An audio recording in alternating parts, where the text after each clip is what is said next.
Hello friend, आज की जो स्टोरी है वो है फूलों की राजकुमारी थम्बलिना की कहानी।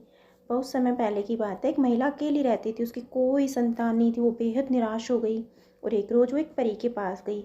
उस परी ने उसे एक पीस दिया और कहा, घर जाकर इसे गमले में लगा देना। उस महिला ने वैसा ही किया। जब वो सुबह सोकर उठी तो उस बीच में से सुंदर जादुई फूल ट्यूलिप उग चुका था।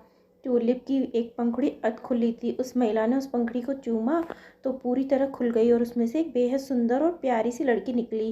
वो लड़की बहुत ही नाजुक थी, एकदम फूल की तरह, और वो इतनी छोटी थी कि उस महिला ने उसका नाम थम्बलिना रख दिया, क्योंकि वो अंगूठे के आकार की जितनी थी।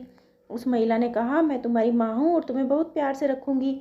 थम्बलिना भी बेहद खुश थी। वो फूलों के बिस्तर पर सोती और उसकी माँ उसका बहुत ख्याल रखती। एक रोज वो खेल रही थी तो एक मेंढक की नज़र उस पर पड़ी। उसने सोचा, ये लड़की तो बहुत ही सुंदर है, मैं अपने बेटे की शादी इससे करवाऊंगा। वो थम्बलिना को उठाकर ले गया। उसे देख के मेंढक का बदसूरत लड़का बहुत खुश हुआ। थम्बलिना को उसके पास के तालाब के पत्ते पर रख दिया और जहाँ से वो चाहकर भी भाग नहीं सकती थी, और खुद शादी की तैयारी में जुट गए। थम्बलिना रोने लगी। तभी एक तितली की नज़र उस पर पड़ी तो उसने उसे उठाकर फूलों के शहर में छोड़ दिया।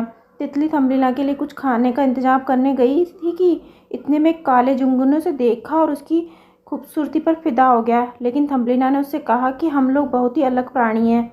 झिंगुर के दोस्तों ने भी कहा कि ये बहुत ही अजीब है, ये हमारी तरह सुंदर नहीं है, तो उन्होंने थम्बलिना को छोड़ दिया। थम्बलिना घर जाने का रास्ता ढूंढ ही रही थी कि जंगल में भटकते भटकते एक बिल के पास पहुंची। बिल की मालकिन एक चुईया थी। उस चुईया ने थम्बलिना को आसरा दिया, लेकिन बदले में उस घर के सारे काम करने को कहा। साथ ही एक और शर्त रखी कि चाय के समय थम्बलिना को उसे और उसके पड़ोसी चूहे मिस्टर मोल को कहानी भी सुनानी होगी। इतने में ही वो पड़ोसी चूहा मिस्टर मोल आया और उसने थम्बलिना को देखा। थम्बलिना पर उसका दिल आ गया। मिस्टर मोल ने बूढ़ी चुईया को कहा कि उन्हें एक नया घर देखने चलना है, तो वो थम्बलिना को भी साथ लेकर चल दिए। रास्ते में थम्बलिना ने देखा कि एक चिड़िया घायल अवस्था में बेहोश पड़ी है।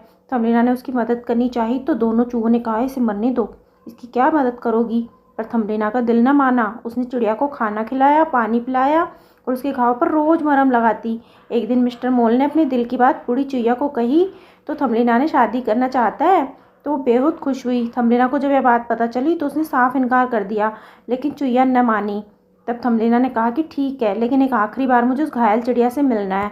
थम्बलिना जब वहाँ गई तो उसने देखा कि वो चिड़िया ठीक हो चुकी है और आसमान में उड़ रही है। चिड़िया ने थम्बलिना से कहा कि वो जल्दी उसकी पीठ पर बैठ जाए ताकि वो उसे वहाँ से दूर ले जा सके। थम्बलिना ने वैसा ही किया।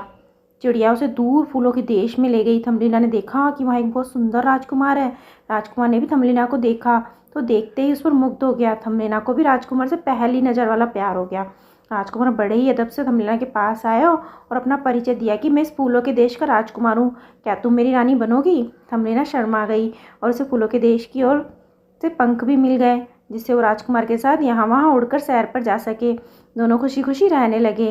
इस कहानी से सीख कर भला तो हो भला। थम्बलिना का मन बहुत ही भावुक और प्यारा था, इसलिए इतनी परेशानी के बावजूद वो अपने मुकाम तक पहुंची। उसने दूसरों की मदद की तो बदले में उसे भी मदद मिली। साथ ही उसने अपनी बहादुरी और समझदारी नहीं छोड़ी।